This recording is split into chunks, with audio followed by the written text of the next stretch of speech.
Present. Commissioner Changarelli. Present. Commissioner Slater-Carter.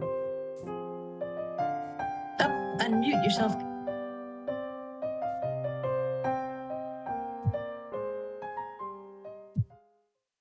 Oh. There you go. Just push the... There we go. Can you hear me now? I'm here.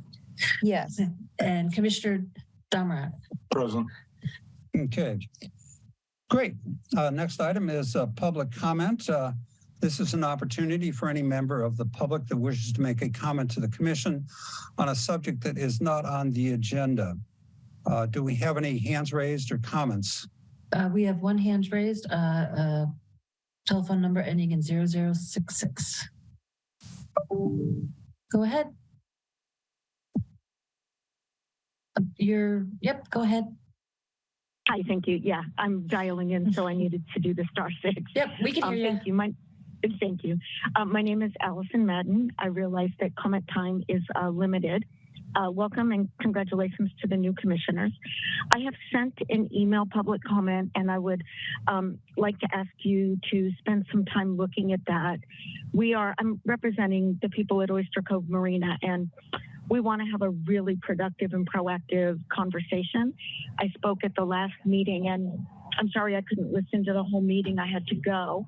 But I understand that the general manager, Mr. Pruitt, gave some input at the end. And then we had an extensive email back and forth, and I've been communicating with Nell Sellender.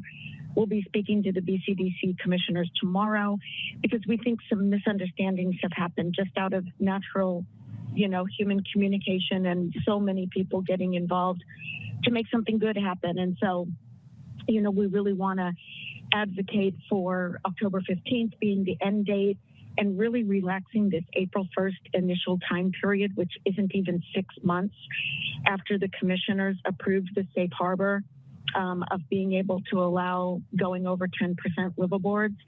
We feel like the BCDC enforcement kind of introduced this concept of a compliance plan that made this a lot more difficult. Some people have been forced to take unsafe slips. One woman had her power go out. She's alone, not in community in San Rafael. Her boat almost sank. And so there's just a lot of time to just be kind of gentle and understanding with people until October 15th. And they know they have to leave. It's normal harbor management. And I just feel like the BCDC enforcement kind of introduced something bureaucratic that has really kind of gotten out of hand. The end date is shorter than a year.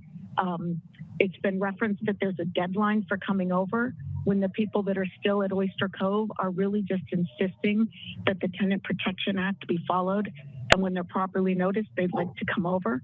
They understand they have to leave within the year. And so I think there's just like 4 different elements that have gotten really confused.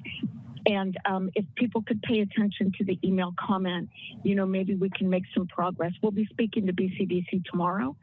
And I don't think the commissioners have any idea how the execution is going. Thank you very much. Thanks. So, Bill, we have to make sure that we're keeping time. Thank you for the comment. She got started late. I gave her a little leeway there. Thank you. Okay, but thank you for your comment. Do we have any other hands raised that you can see? No hands raised. Okay, we will move along to commissioner comments. You notice that we've made a few changes to the order of the agenda, but this would be an opportunity for commissioners that wish to make a comment at this time.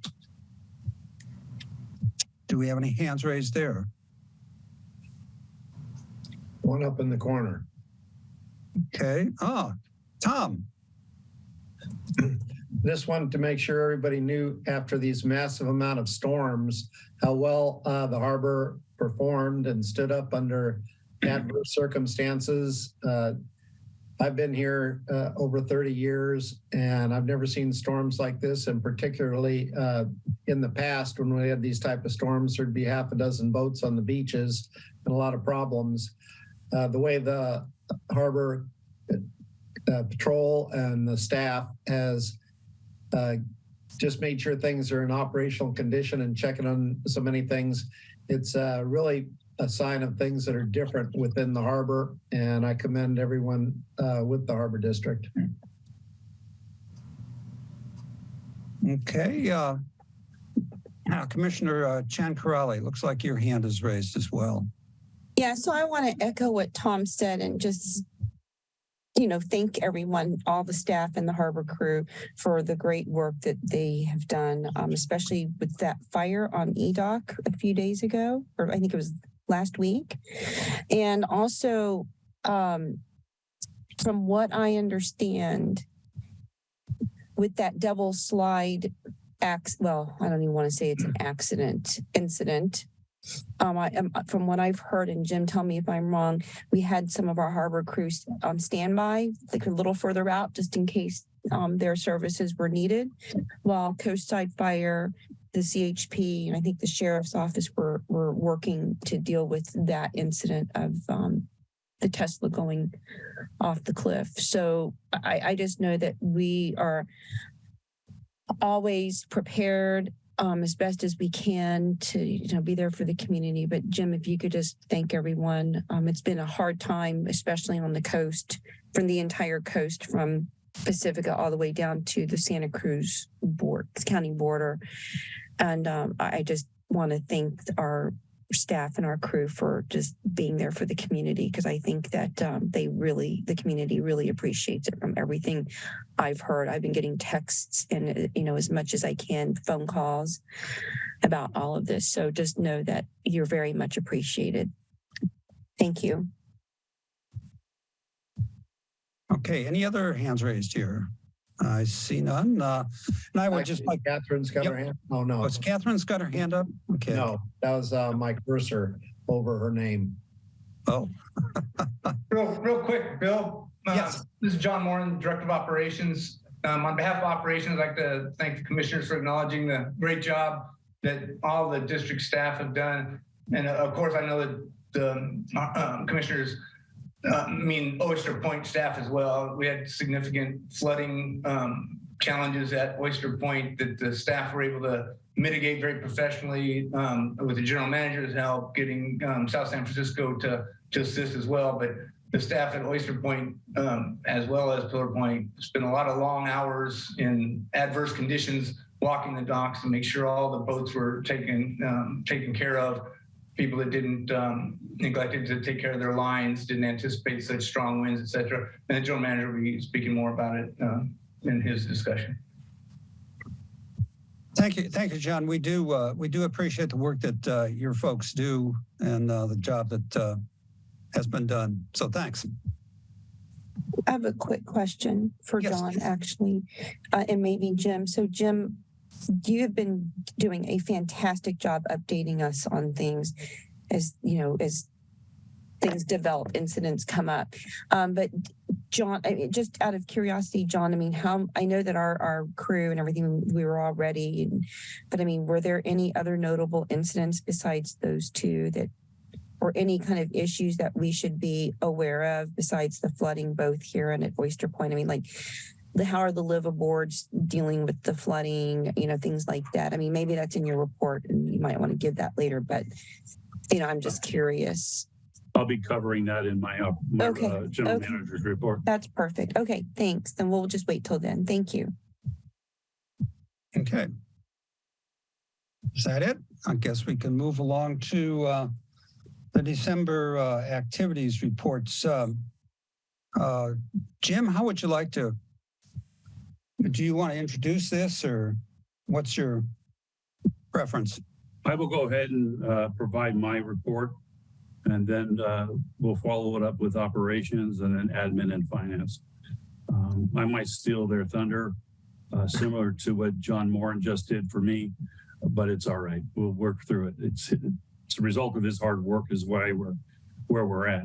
But we had 8 or 9 names, or not named storms, but storms hit the harbor since Christmas, and all of them were strong storms. All of them were crashing over the breakwater. Strong winds, extremely strong winds, 50 knots. And for the first time in a long time, we didn't have a single vessel break free of moorage and end up on the beach. So that itself is a remarkable achievement. And again, the direct result of the work that the harbor master is doing, trying to secure vessels and also move vessels on that are not seaworthy. So that was great news. Both facilities, Oyster Point and Pillar Point, did receive some minor damage. Some cleats getting pulled out of the docks. Pillar Point floats were relocated from under the docks. We were able to put those floats back somewhat to make sure the docks were safe, but we will have to hire a contractor to come in and put those floats in properly and secure them under those docks. And we're working towards that. There was a small landslide at Oyster Point, but it was on South San Francisco's property, so they will be taking care of that.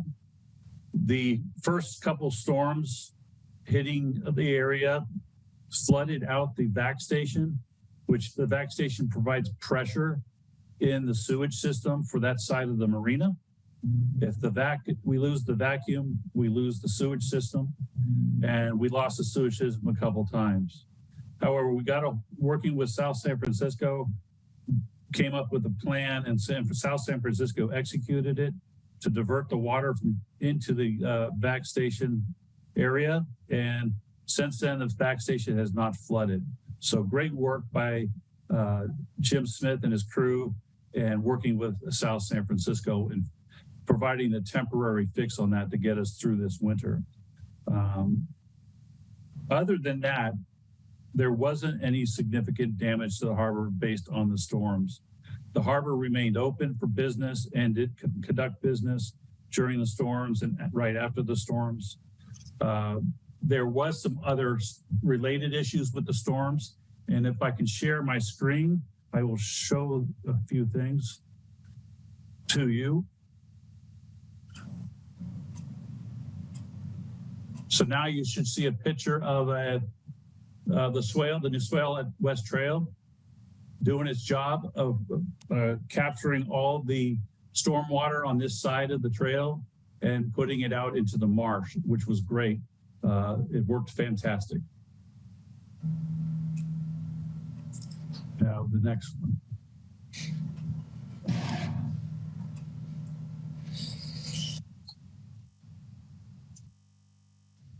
Sorry, it's not working properly.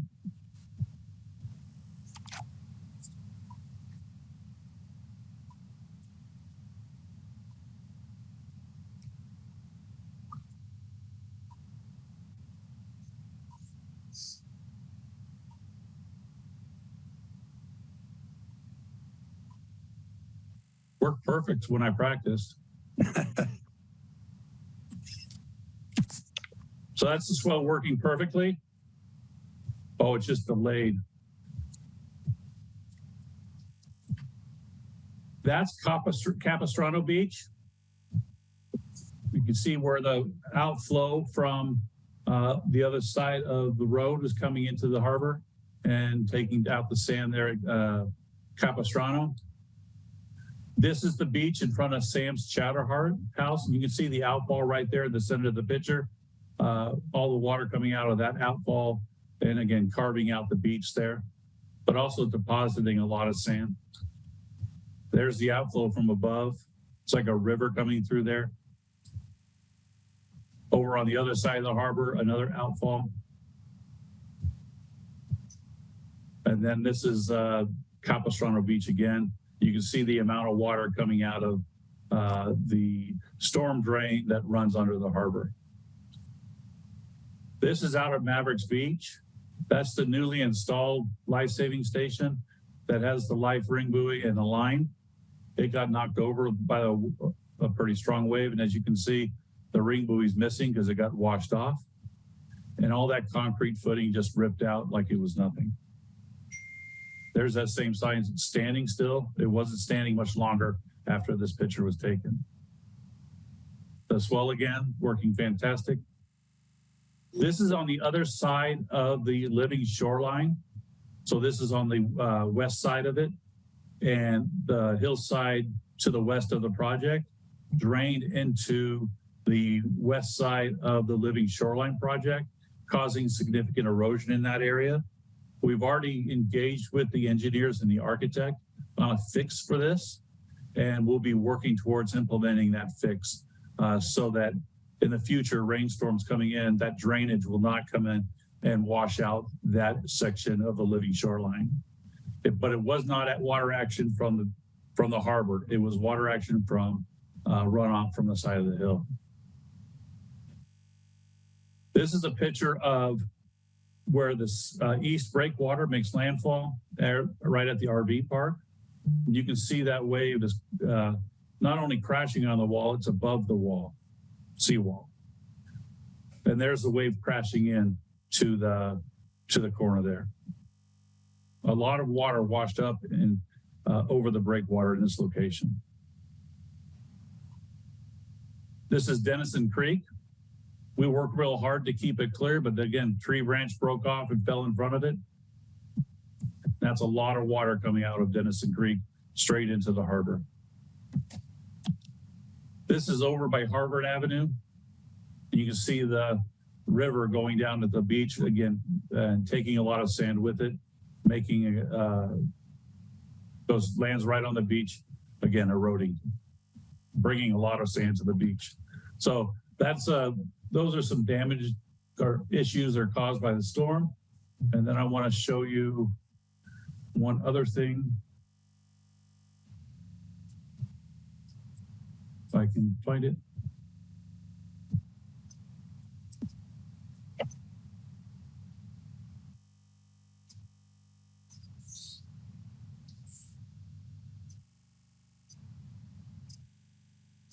This is on a loop, so it'll play again. This is when we had the real high winds. People were up on the cliff watching this happen. They were also leaning into the wind, trying to kind of surf the wind a little bit. But notice the wave breaking right over Mavericks and going out. There's our vessel right there, where Harbor Patrol is on a loudspeaker asking those people to leave the trail because we're going to close the trail and lock the parking lot up. But it's total wash over the wall there. And this happens on a regular basis for every storm that we have. I'll stop the sharing.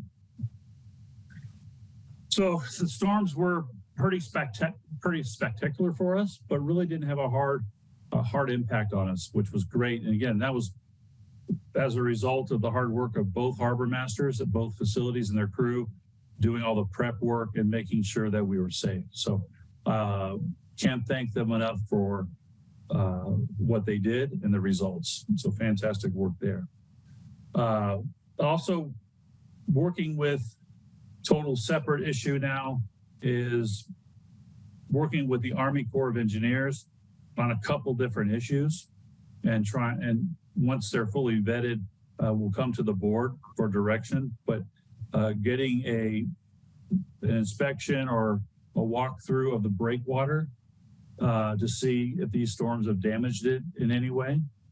Also looking at the federal interest in the harbor with respect to the shoreline at Princeton by the Sea, which is eroded. And the reports indicate that the erosions that is a result of the installation of that breakwater. And the same thing with the West Trail, the shoreline on West Trail, again, caused by the installation of the breakwater, and then finally Surfers Beach. Again, the erosion was caused by the breakwater. And there is a continued authority program where if it's caused by the breakwater or something the Army Corps installed, then the Army Corps is responsible to come in and fix it. So we're working with them on those issues. They haven't accepted it all yet, but it starts with the study. And I'll be signing, because of the timing, we'll be signing a letter to them and bringing it to the board for full vetting in February, asking them to start that study. So that's great news. And working with One Shoreline with all these issues from Surfers Beach and everything inside the harbor and the dredging, One Shoreline with sea level rise has agreed with us that the Harbor District really is the lead agency with that. And we'll be working in partnership with One Shoreline as we work through those issues. It might be a funding source. So great news. As also with the Army Corps, because we're going to be picking up our work with them significantly. I'll be recommending to the president of the board in February to assign Commissioner Darmarat to be the Army Corps liaison for the board and work with me as we work with the Army Corps. Other than that, we're working with South San Francisco to provide the report that BCDC is requiring on the liverboards, and we'll have that out tomorrow. And if you read the emails that you provided, most of the questions that she posed in the early public comment are addressed. Other than barring any questions, that's my report. Thank you, Jim. John, did you want to give a report as well? I think Jim covered. But I have a quick question though. So are we going to add a liaison position then, Jim? Is that what you're also asking for when we move down the agenda? I'll be requesting at the February board that the president assign Commissioner Darmarat as a liaison. Yes. Okay. Does that require board? Okay, we can talk about it then. I just want to make sure it doesn't require board action to approve that we have any liaison at all. And that's fine. I agree. George is the best person. I just want to make sure that we're following our process. I will include that in my report. Thank you. Okay. Well, as long as we have Jim there, are there any other questions for Jim? Okay. Thank you, Jim. John, go ahead. I think General Manager covered everything pretty good. The only thing I would add is the like many of the local beaches for multiple reasons, safety and water quality, etc., were closed. So we did close West Trail temporarily, but Pillar Point Harbor staff led by Harbor Master Chris Tibby and Assistant Harbor Master Dante Madrigal were able to this morning actually get a small piece of equipment out there to clear debris from West Trail. So West Trail is open again to the public. Okay. Thank you, John, for all the hard work that you and your crew does out there. I know they've been very, very busy the last 2-3 weeks. So thanks again.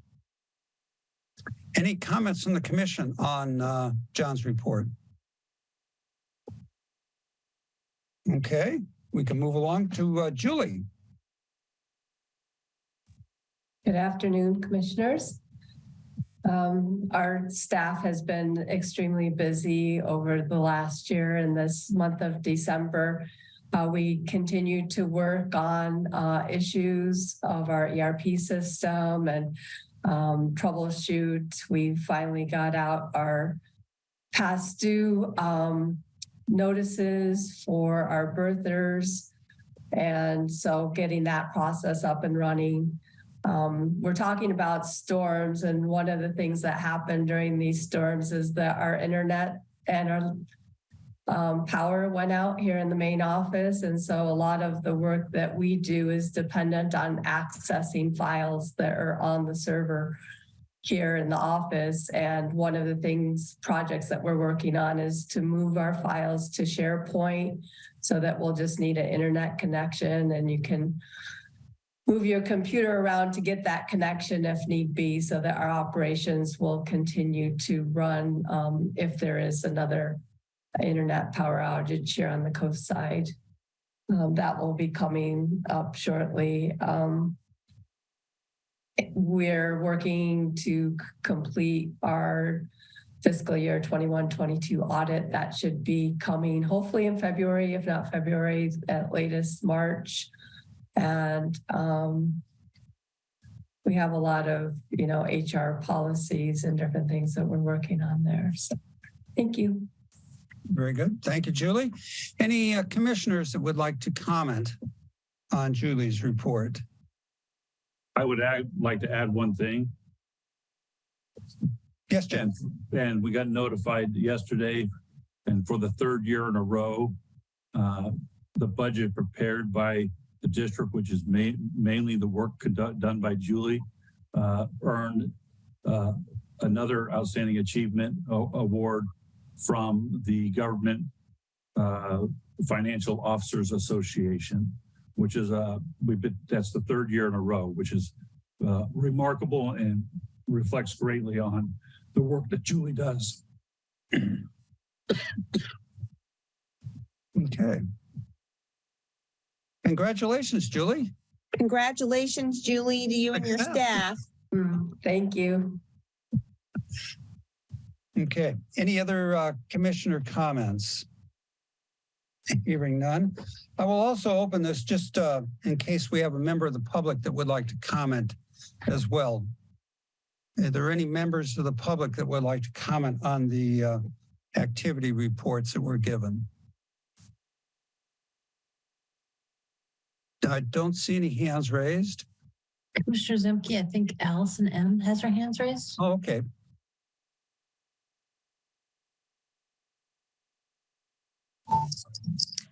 Hi, thank you. I just wanted to say you guys do such great work. I really want to make sure you understand that I honor and respect the hard work. I think it's great what you've done during the storms.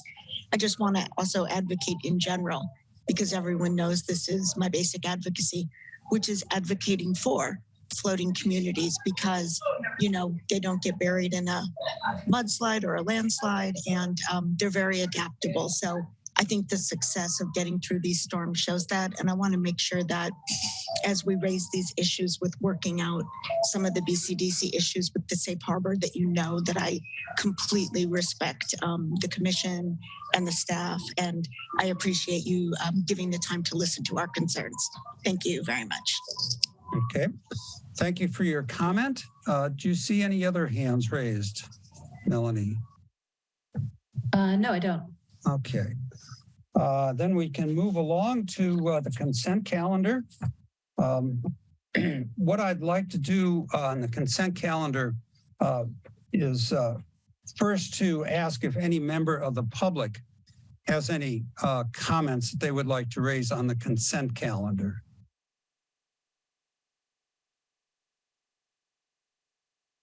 No, I don't see any hands raised. I don't see any hands raised.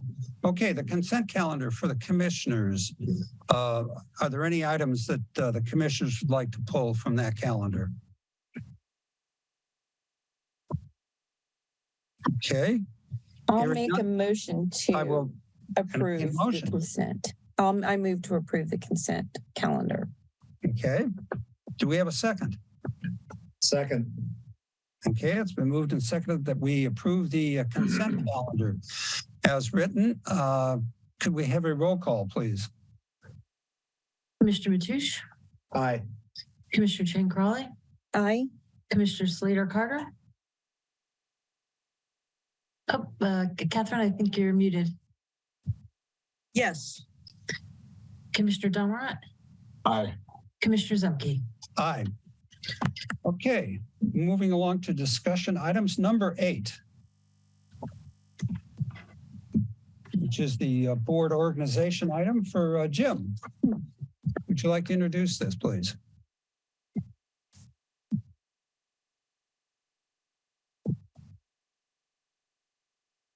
Good afternoon again, Acting President Zemke.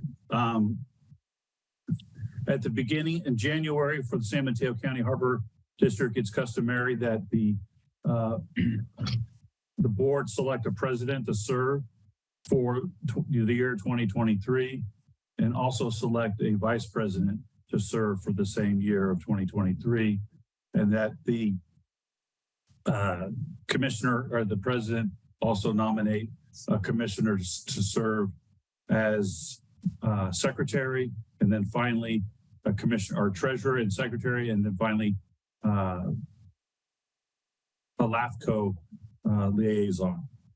President is automatically the LAFCO liaison, but the alternate should be selected also. So the staff recommends the commission elect the president to serve for the 2023, and newly elected president then call for nominations for the remaining offices that I mentioned. Okay. Okay, we'll start that off with, can I have nominations for president for 2023? I'd like to nominate William Zemke for president. I don't think we need a second for these, Bill. We don't? No, You just I have would to just tell us ask if how you're there are willing any to other serve. nominations. Are Yeah. there any other nominations? Okay, hearing none, I will close the nominations. Can we have a roll call vote, please? Commissioner Chang Crawley, Aye. Commissioner Slater Carter, Yes. Commissioner Domrat, Yes. Commissioner Zemke, Aye. Commissioner Matoush. Aye. Okay. Moving on, I will call for nominations for the position for 2023 of the vice president. Commissioner Zemke, Yes. I think we have to say that you're willing to serve as president. Oh. So Okay. I will. Commissioner Matoush nominated you as president, and then the roll call was for you to serve as president. So to make it clear, that's what the roll call was for. And then do you accept that? Yes, I do accept, and thank you for that reminder. I will be willing to serve as the president of the commission for 2023. Thank you, Bill. We will move along to the nominations for vice president for 2023. I'd like to nominate Commissioner Matoush to be the vice president for 2023. Any further nominations for vice president? Okay, I'll close the nominations and ask for a roll call vote, please. Commissioner Slater Carter, Yes. Commissioner Domrat, Yes. Commissioner Zemke, Yes. Commissioner Matoush, Yes. Commissioner Chang Crawley. Aye. Okay. Yes, I will be willing to serve. Thank you, Tom. Okay, we'll move along to treasurer. Do we have a nomination? Treasurer or secretary? Oh, what do you want? Which one do you want to do first? I can do secretary next. Well, I think secretary is next. Okay, let's do. Look based on Jim's report. Oh, okay. Based on that, I will open the nominations for secretary for 2023.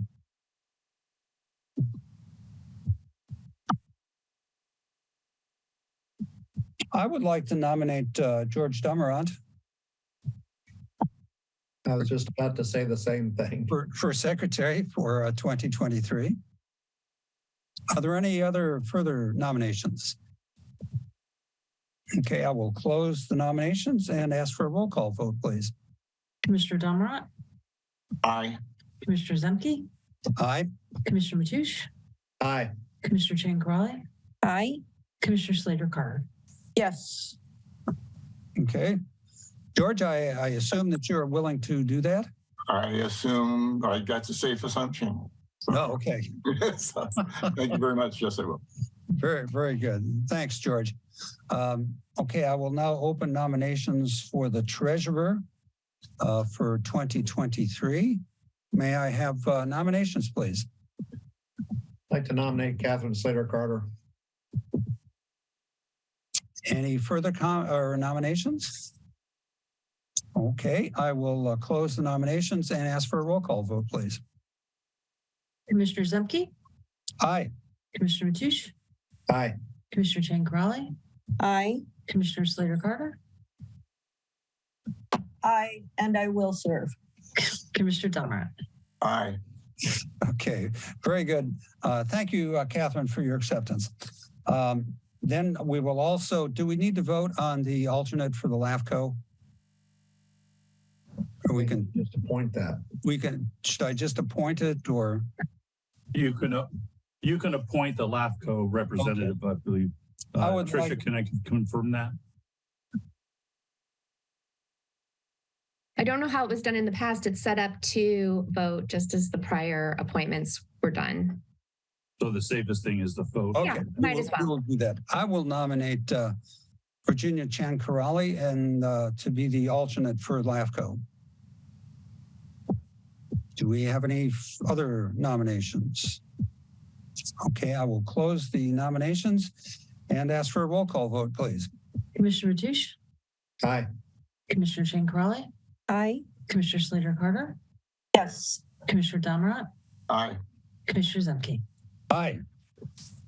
Okay, I think that completes our slate for 2023. And thank you all for your cooperation and acceptance. Thank you. All right, we will move along then to item number 9. And the Surfer Beach Restoration Pilot Project. And John, I think that's yours. Yes, good afternoon again, commissioners. This is a information only in accordance with the Brown Act. We'd ask the board to receive a Surfers Beach Restoration Pilot Project progress update from consultant Damitz.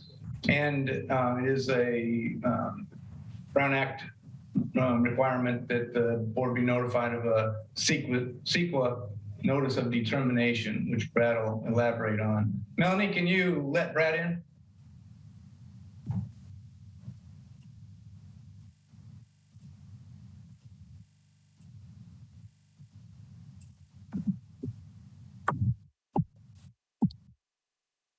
Thank you, John. Thanks, Melanie. Hello, commissioners. Thanks for the opportunity to give this update. And George, good to see you on the board. Welcome. Going to be a great expert and addition to the commission, Board of Harbor Commissioners. Yes, so I was just going to give a real quick update. The idea here is to just kind of fill you in quickly and then come back in February and give a much more detailed update when we have some more information to present. But the main purpose of this agenda item today was to kind of provide an announcement that the CEQA process for the Surfers Beach project has kind of come to completion. And what that means is that we wrote a initial study, mitigated negative declaration, put it out to public comment, followed all the requirements, and then determined and signed a notice of determination that the project is not likely to cause any significant impacts with the mitigation measures that are part of the proposed program. So we can get into the more details about that in the next presentation. If anybody has any questions today, I can answer them. But the short of it is that there is really no sensitive species or impacts to public access, cultural resources, anything like that are presented by the project, which is good news.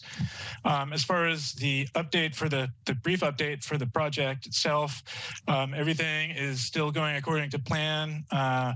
Permitting process has been underway for quite some time now. And for a project like this, that's a really long and detailed process.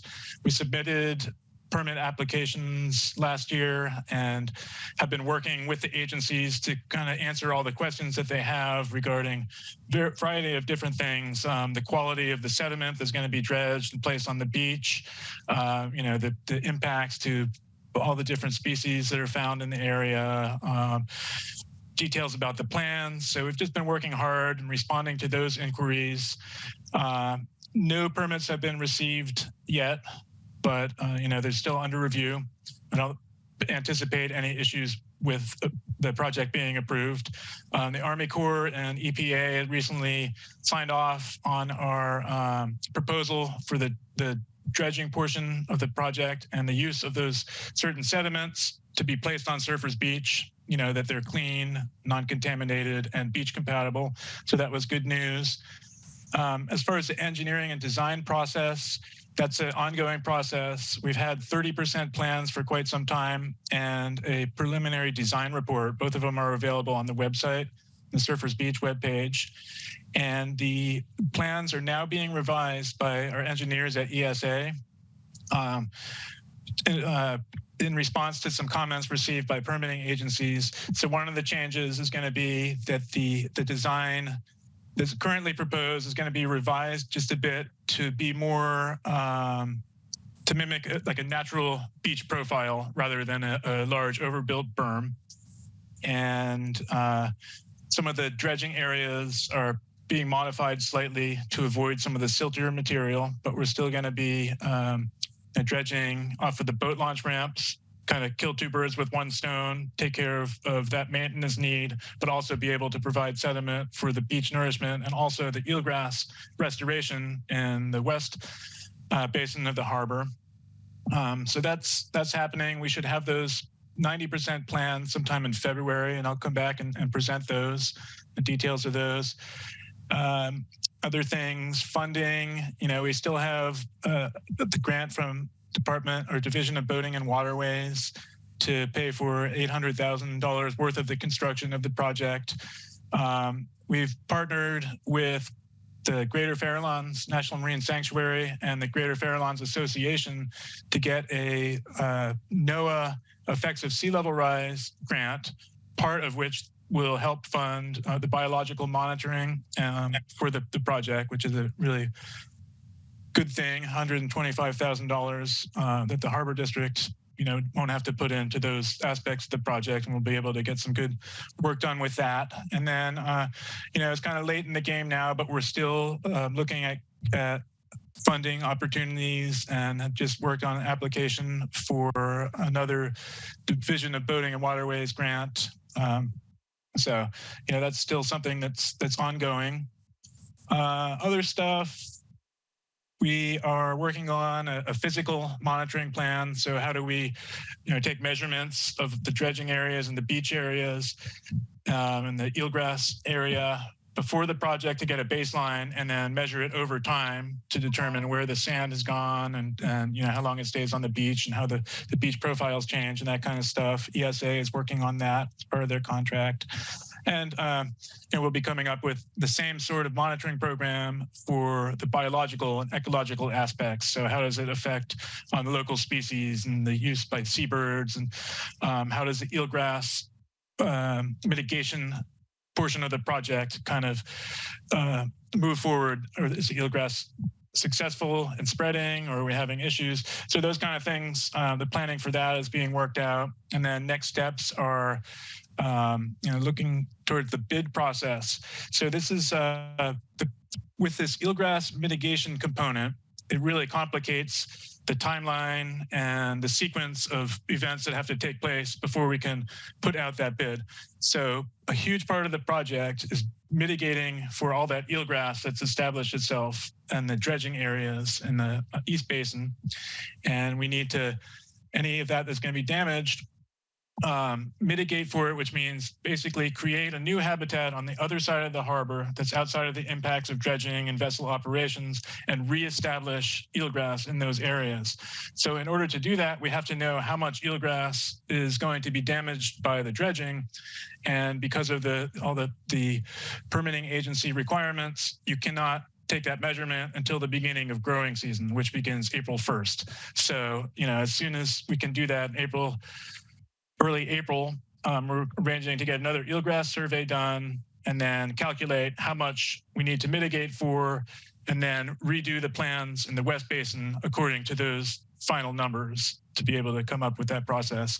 We're looking at ways to put it out to bid for that by maybe putting some sort of clause in the bid documents that say, here are the late 2019 eelgrass figures, give us a bid for that, plus, what the cost would be for incremental amount of larger or smaller amount of eelgrass. And I've been down there several times at low tides and looked. Doesn't seem like the eelgrass in the East Basin has spread that much, although I noticed that the eelgrass in the West Basin, which is the only other place where there's eelgrass beds, has seemed to spread quite a bit since you took this measurement. So we'll report back to you on that later. Other than that, still planning on late spring, early summer timeline to be able to start that eelgrass mitigation part of the project, which involves dredging harbor, dredging sediment in the West Basement and building up a platform of the appropriate depth that kind of goes out, deepening the shallow areas and shallowing the deeper areas to create this platform to reestablish eelgrass, and then adding some more material from over near the boat launch ramps to get the total volume. And then once that happens, then we can start dredging for the actual Surfers Beach project and replanting some of the eelgrass in the West Basin. So there's a lot of details, there's a lot of wheels in motion, but things seem to be proceeding fairly smoothly and according to plan. It's just going to be, like I said, a lot of different sequencing of different tasks once we get closer to the springtime. So with that, I guess that's the quick update, and we'll get back to you with more. I can take any questions if anybody has any. So Brad, I have a quick question. Do you see, with all of the rain coming down and water coming out of the creeks, the water quality coming out of those creeks is not necessarily pristine. I would bet that some of the sediment quality out of those creeks also could be an issue. Do you foresee any kind of testing you may do in the springtime again to see if any of the material that is now entering the harbor could be of concern prior to the dredging? Yeah, I don't foresee that. In fact, we just submitted a really long memo to Army Corps and to EPA regarding the quality of that sediment.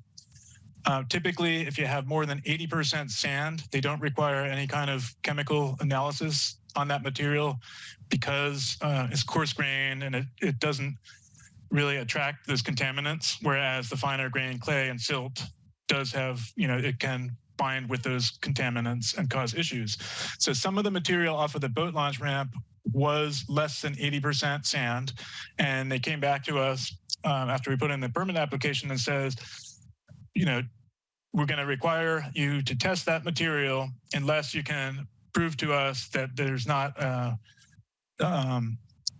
likely any effect, or that likely none of that material would be contaminated and placed on the beach. So we did an analysis on all the recent spills in the harbor since the last time the sediment was tested. We looked at a variety of inputs like the creeks that you're talking about, and then we analyzed the sand. And what we found was that the first thing, the only material that's less than 80% sand will go over to the eelgrass area because that's a good eelgrass substrate. It's not good for placement on the beach. So that ruled out, the potential of putting any contamination over on the beach nourishment project. So yeah, to give you a long answer for a short question, no, we don't foresee that being required. And the EPA and Army Corps just recently signed off and said, we accept your conclusion here. You're on mute. I do understand the finer grain material is what attracts the contaminants. You don't anticipate a lot of that fine material coming in the last 2 weeks of storms and all the rain runoff? No, that material tends to kind of wash its way farther off, and then the coarser grain material is where the dredging areas are off of the boat launch ramp. So we don't foresee that being an issue.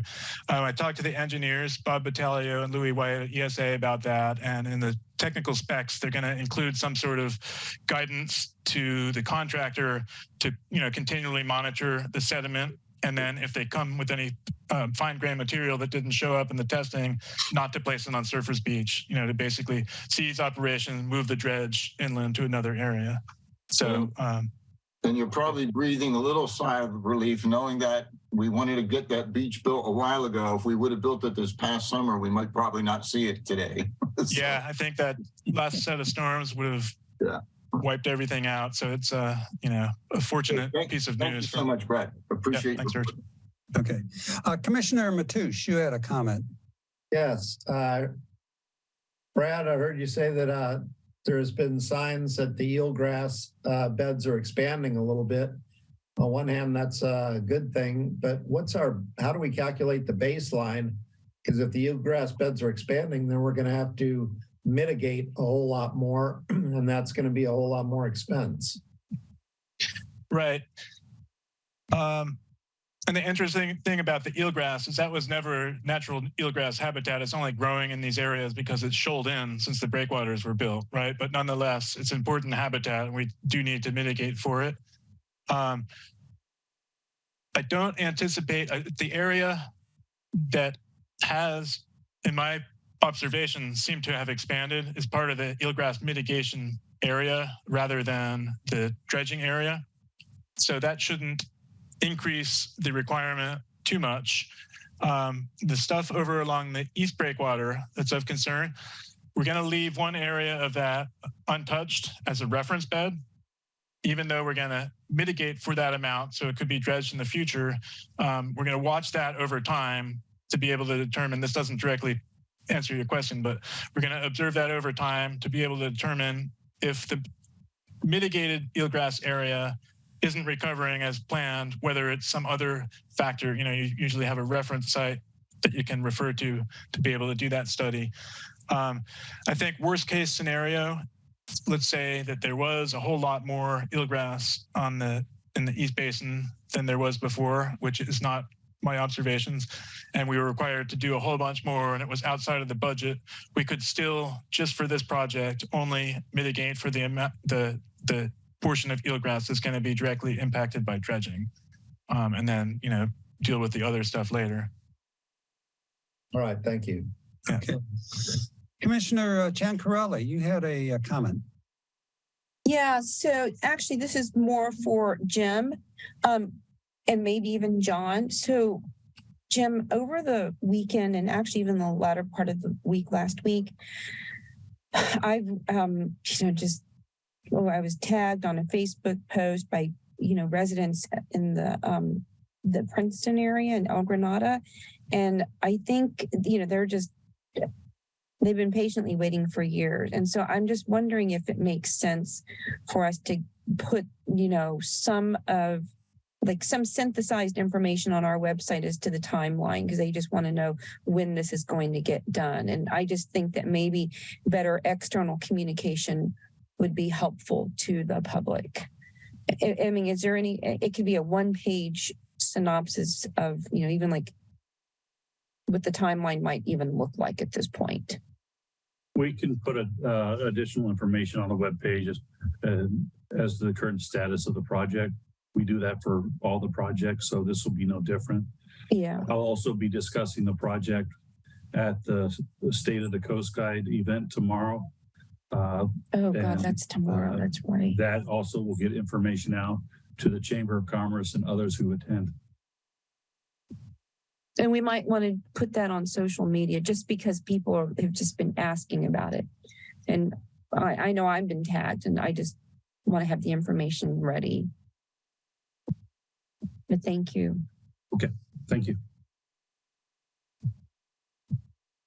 Okay, any other commissioner comments? Okay, are there any members of the public that would like to comment on this topic? I don't see any hands raised. There is one hand raised. We have a hand raised. Is there? Yeah, and actually, I don't know if it's for this item or for the previous item.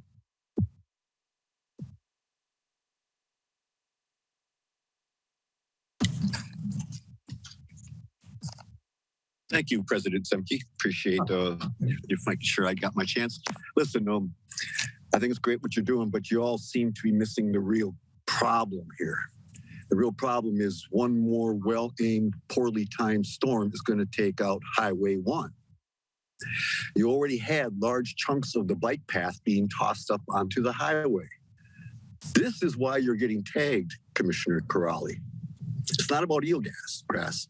It's about the fact that the very way of life on the coast side is really endangered by the harbor. And nothing has been done. And as you can see, nothing is going to get done for a very long time. So when you put that information out for the public, some things that they need to know is how much money is this projected to cost, some sort of a cost range? How much money do you actually have to do anything? Because as you know, plans are great, but if there's no capital, there ain't no project. So I would like to hear that addressed today is where do we stand financially? Where is it kind of cost us? How much time how long before we can even hope that Surfers Beach would be acting as a barrier toward incoming storms wrecking Highway 1? And we've already almost lost 92. We lose 91 or 92 and Highway 1 at the same time. We can't afford helicopter service here. Last, you should note that there's probably only one public member here, and that's me. It's only because I have a weird job. It's very difficult for the public to attend these meetings. And the reason that is because you have them during the day. So we need to change that so people can attend. I wish you luck because you know you're in a world of hurt financially, and nothing's even started. And now you are an existential threat to the coast side, and you're talking about eelgrass. Thank you. Okay, thank you for the comment. Any other comments from the public? Okay, seeing none. Any other comments from the commission at this point? Okay, we can close this item. Thank you for the update. Thank you. Moving on to item number 10, which is the general manager's draft goals and objectives for 2023. Jim. Again, thank you very much, President Zemke, and appreciate the opportunity. I presented the draft goals and objectives to the board in December for information, and I did receive some feedback both from board members and from the public that I integrated into these revised goals and objectives. They didn't change significantly, but they did change somewhat. Goal number one remains to improve availability to provide maritime search and rescue and maritime assist. That is to find the reoccurring funding to hire 6 additional deputy harbor masters so that we can fully staff the harbor and be available to do search and rescue.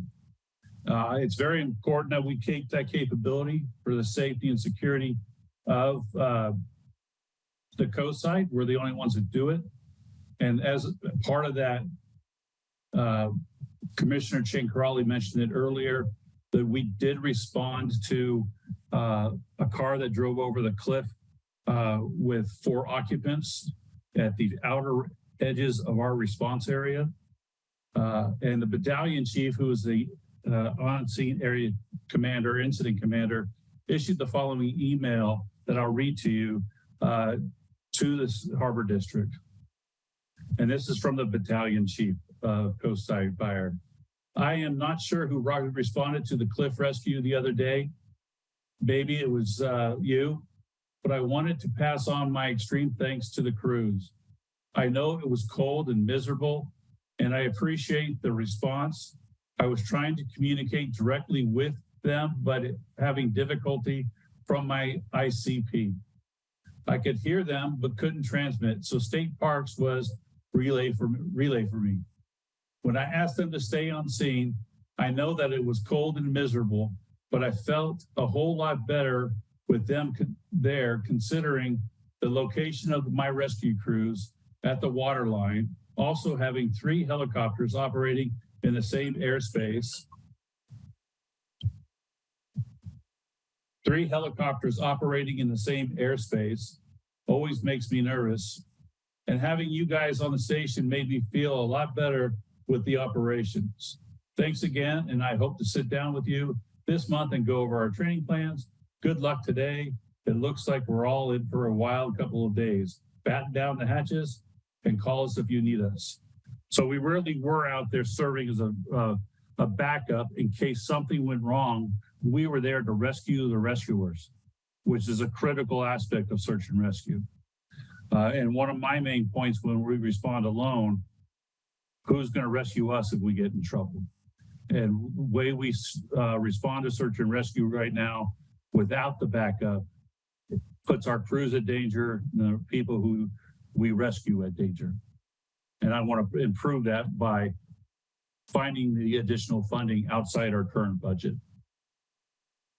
The second goal is to identify new sources of income and increase our budget so we have more money to be able to do more things and put towards our capital improvement projects. The third goal, and with our new ERP system, is to improve collections of fees.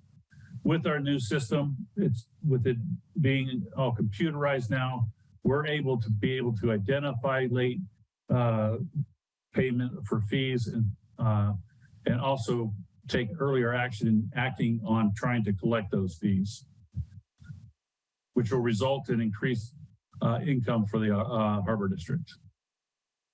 And then identify funding for Johnson Pier expansion and dock replacement project.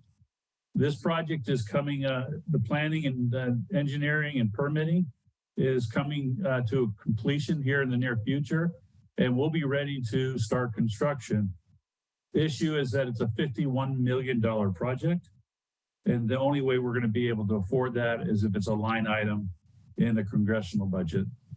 And we will be heading to DC to talk to members of Congress and also federal agencies on how we can get that line item in, or if they have other ideas on how to afford the $51 million price tag. But the project will be shovel ready. Goal 5 is make progress on capital improvement projects approved by the board, moving forward to include completion of construction of the ADA restroom began Senate Row, and that construction's already begun. Begin construction on Surfers Beach restroom and green space. That will start construction very, very soon. Surfers Beach replenishment project. We're hoping to begin that in the spring of 2023. Repair parking lot C1, C2, and C3 at Pillar Point Harbor. Expand the coastal trail for the launch ramp sidewalk to Johnson Pier Road. All those projects are completely funded, and we have the capital now to afford those projects. I also want to complete the design engineering permitting of the launch ramp restroom and boat washing stations and the Pillar Point Retail Center. And finally, complete the design, engineering, and permitting and begin construction of the entrance ramps for docks 1 through 6 and dock 11 at Oyster Point, which flood during king tides.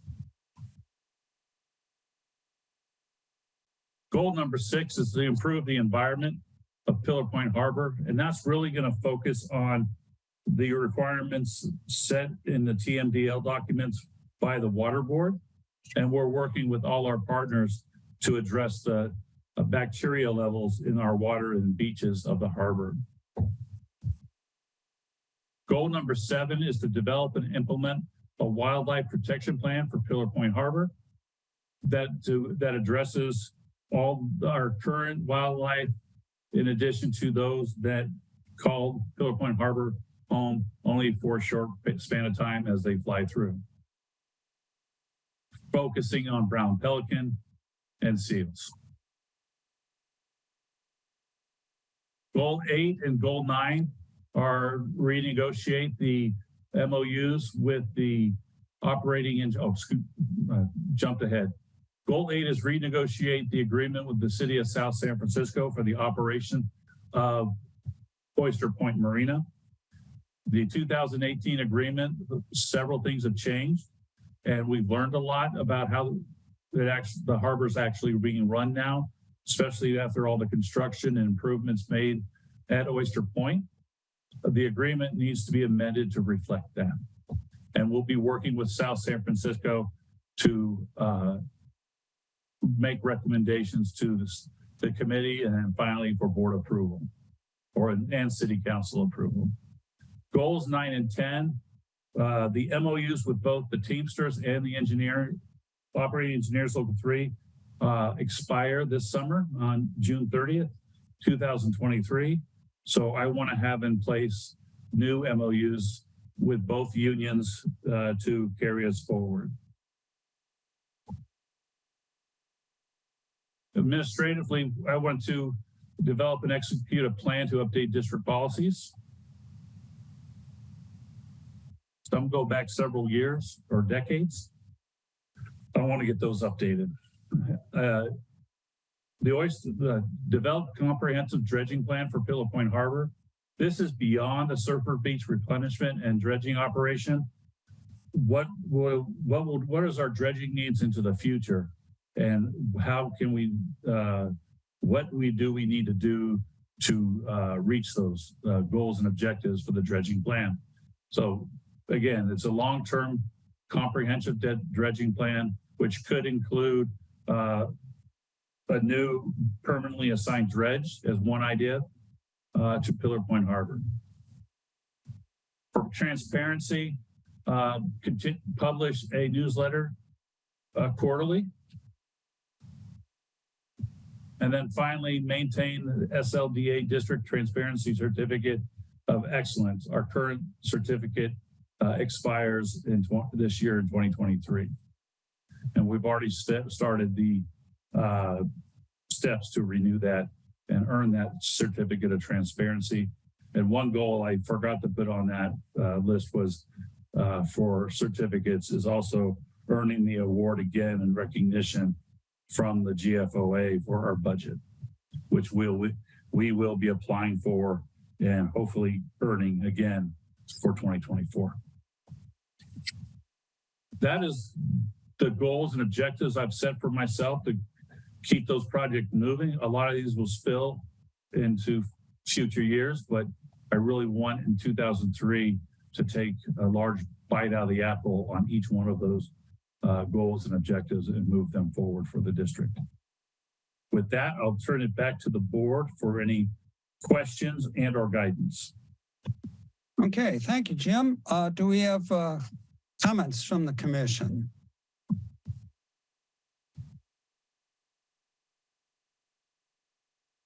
I don't see any comments. I personally think these are maybe ambitious, but I think that's a fairly comprehensive list of goals and objectives, and I support them 100%. Other commissioners?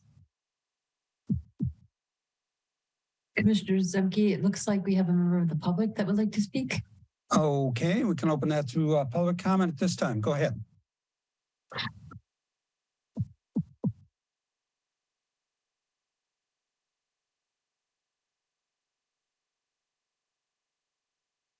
Go ahead, John. You should be able to speak.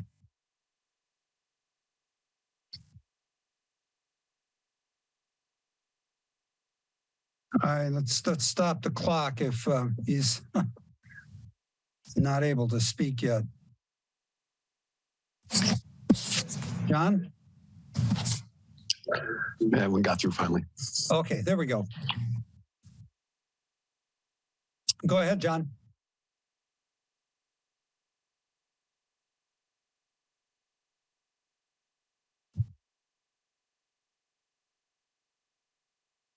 John, are you able to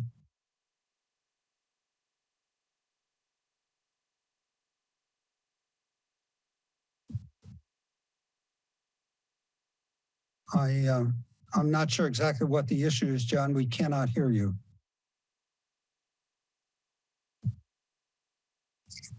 Did it come through this time?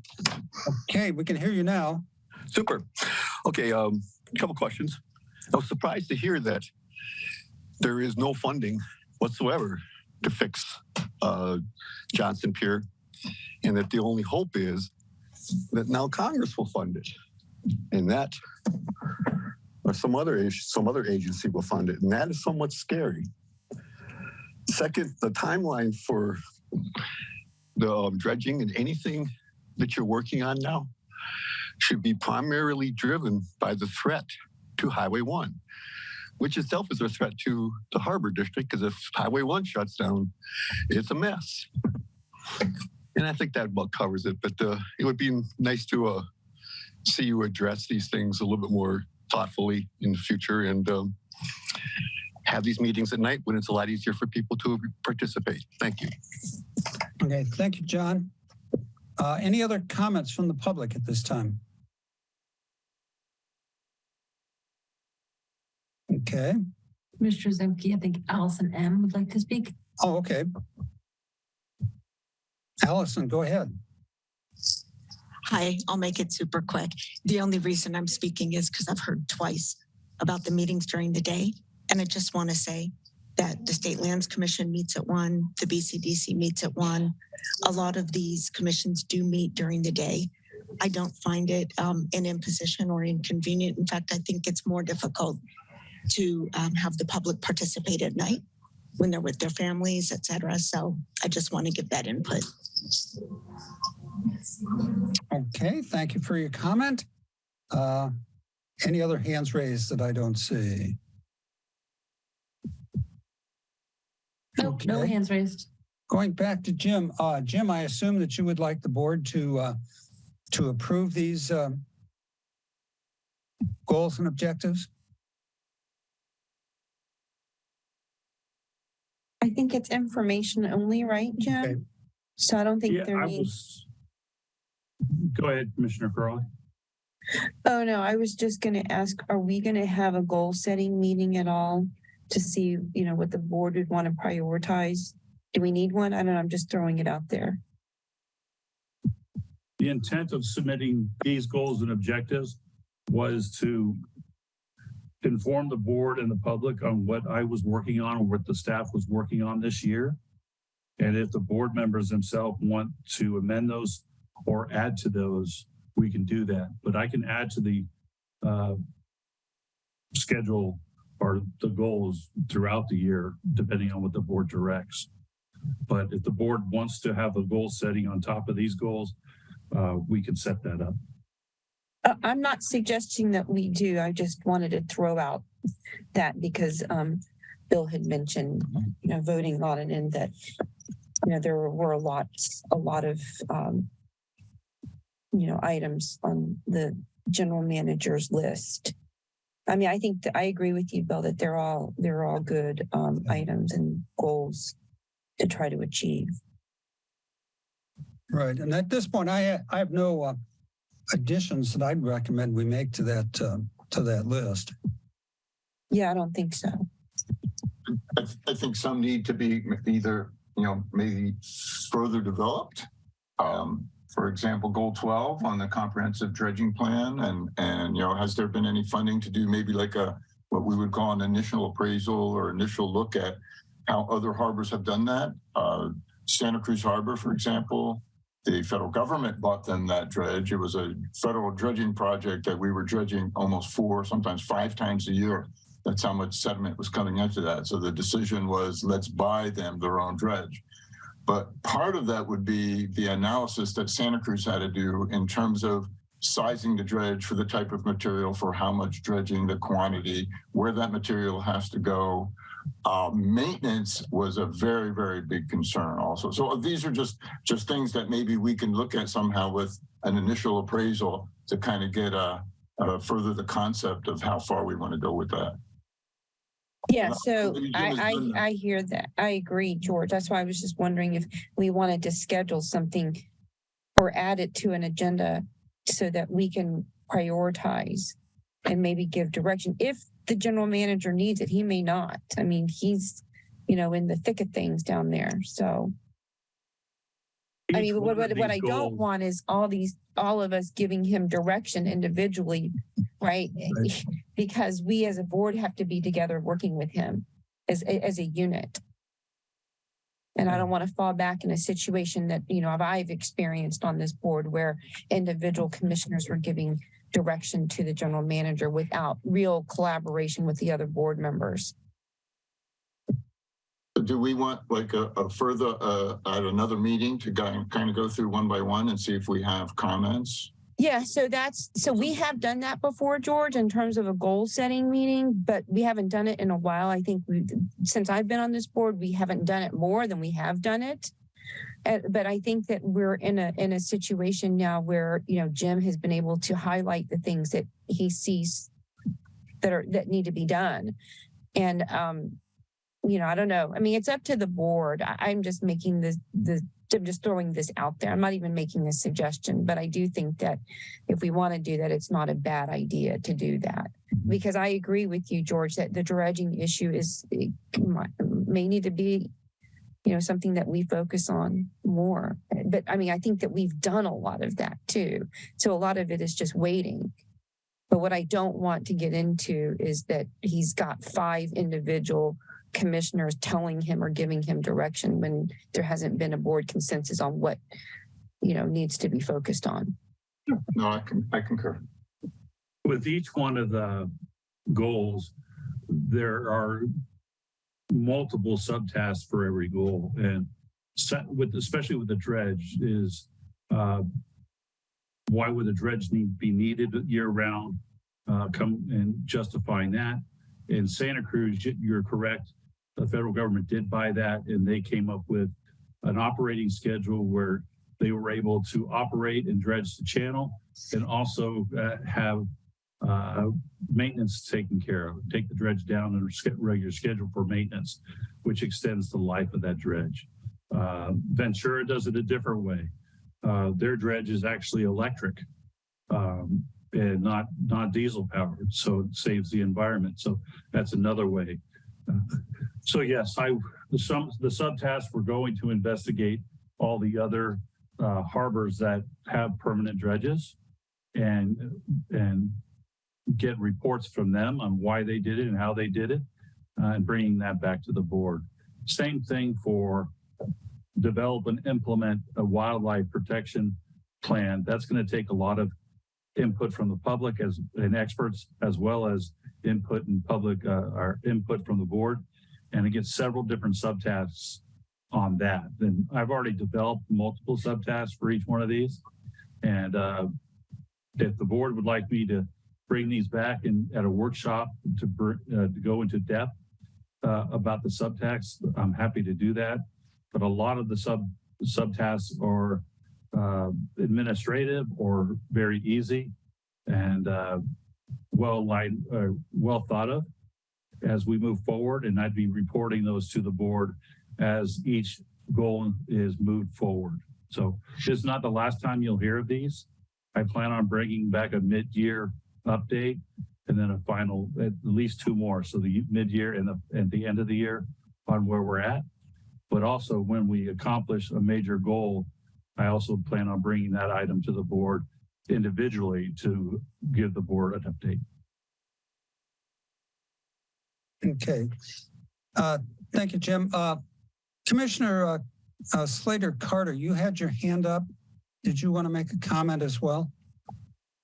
I think Jim covered it when he said there was lots of subtext to each of the goals, and that was the part I wanted to know was exactly what the subtext is. So no, I'm very comfortable with what's going on. I would love to have a public workshop on the goals. However, I think it would allow us some time and the public some time to get a good understanding of how far in depth this commission has gone in the past, and what deep thinking the staff has already done too. I think it would make people more comfortable to know that. Thank you. Thank you. Commissioner Mateusz. I thought that the goals are very complete and spoke for themselves. And I personally would see no reason to have another meeting and take up additional staff time. However, as Commissioner Slater Carter points out, occasionally the public wants to weigh in on these things. What we have here is a professional who has experience up and down the entire coast. And the fact that he already knows who has electric dredges, diesel dredges, and so on, I think that it's almost beneath us to question some of his direction and ideas. So I thought that was quite an admirable list. As Commissioner or President Zemke said, it's ambitious. However, the general manager said he's going to be keeping us routinely appraised of progress. And that's been evident by the last couple of years that General Manager Pruitt and Operations Director Morin, we've been appraised of everything going on at all times.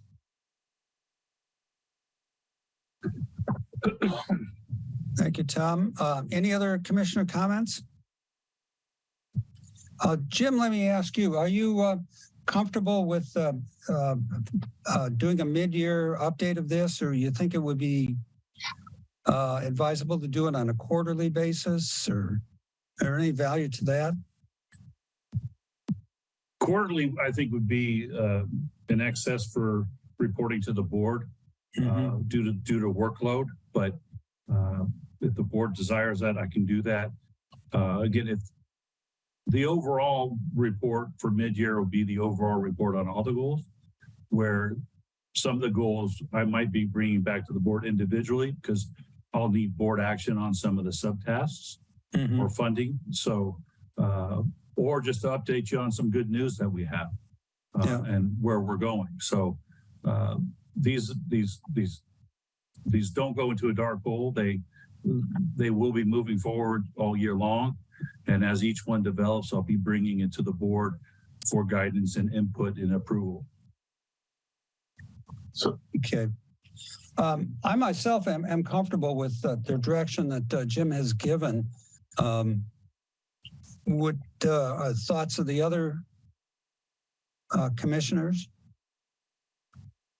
Are you comfortable with waiting for the next update in mid-year? Yeah, I had my hand up. I like all these goals. I mean, don't get me wrong. I think there's a lot of excitement in there of the things that we can do and expand on in the future. Some of them are studies, some of them are other things. There's one that, and maybe some of these we can implement like right away. I don't think, like for a newsletter, Jim, you don't need approval of the commissioners to go forward with a more consistent newsletter, do you? We can just implement that. And then are there other ones that we can just go forward with and say, you won those, let's go for them?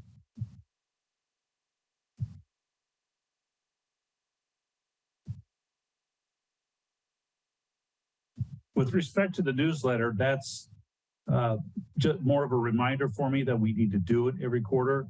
And also for the certificate of transparency, that's also a requirement of that. And as a district, we've had some challenges in getting newsletters out. And over the last couple of years, we've been getting better. But for this time, I want to make it a goal and be held accountable if I don't reach that goal. So it's more of a driver for me to stay on track and be accountable for what I'm supposed to be doing. Yeah. Jim, on the quarterly newsletter, do you have an objective of what in each quarter you want to release the newsletter? Not specifically, but each newsletter will be in a different season that will address safety of the harbor, boating safety, capital improvement updates. It could include a letter from the president in each one of those newsletters, and also a letter from the general manager in each newsletter. It's just a transparency document to let the public know what we're doing and how we're doing it. Okay.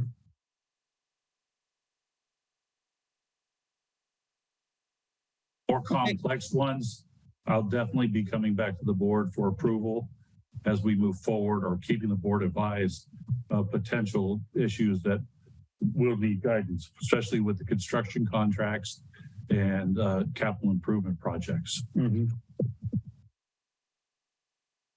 And the wildlife, there's definitely a large public concern for that, and I'll be definitely getting input from the public on any draft wildlife plan I put out.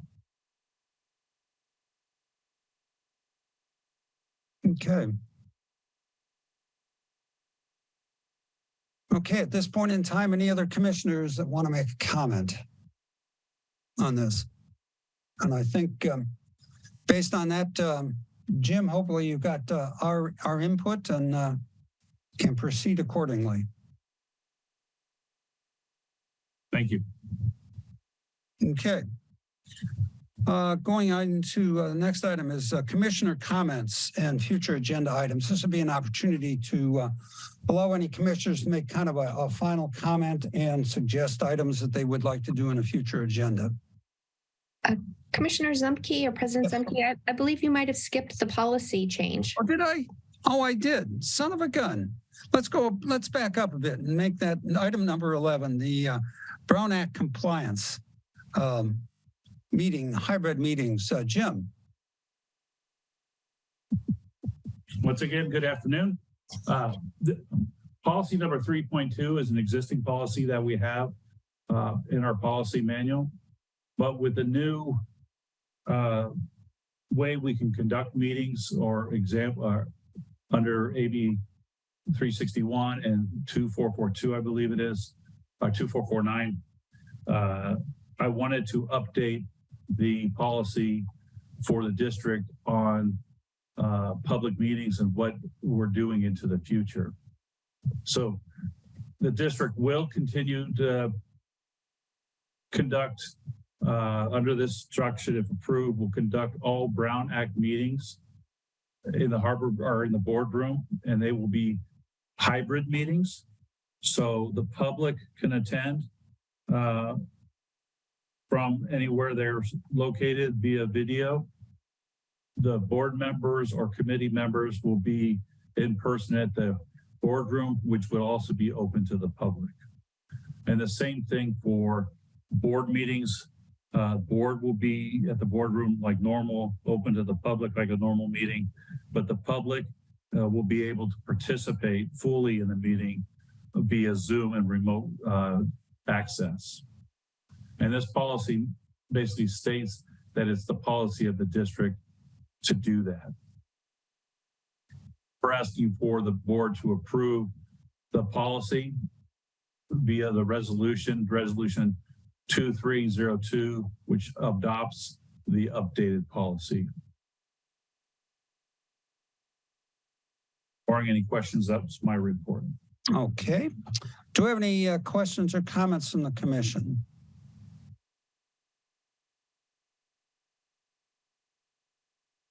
Not seeing any. Bill? Mr. Chankrelli.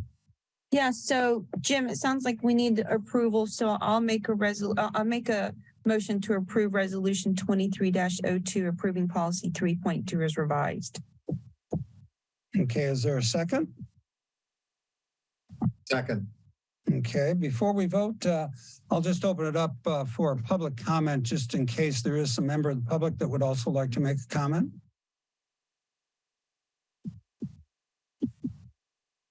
I don't see any hands raised. So, okay, can we have a roll call vote, please? Commissioner Chankralli? Aye. Commissioner Slater-Carter? Yes. Commissioner Domrat? Yes. President Zemke? Yes. Commissioner Mateusz? Aye. Okay. Now we can go on to commissioner comments. This would be a chance for commissioners to make any final comments and to suggest future agenda items. Are there any commissioners that would like to make a closing comment?